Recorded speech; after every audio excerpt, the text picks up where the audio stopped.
Medyo mahirap siya, no, sa simula kasi zero ka ganyan, no. But on the long run, magiging kagaya ka rin ng Divina Gracia.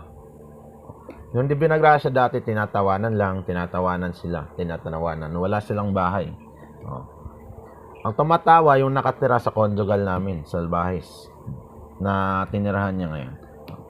And continue siya sa pagluluto ng kerosene at gas, nag-iimbak 10 galon, 12 gallons, 10 gallons, 12 gallons hanggang makagawa siya ng barrel ng oil na puno ng gas at kerosene. Tapos naghikayat siya ng mga consumer hanggang sa doon na bumibili. Kasama na ako doon, bumibili ng gas at kerosene. Kahit pangkain nun, wala talaga. Ganyan ako ngayon, wala talaga.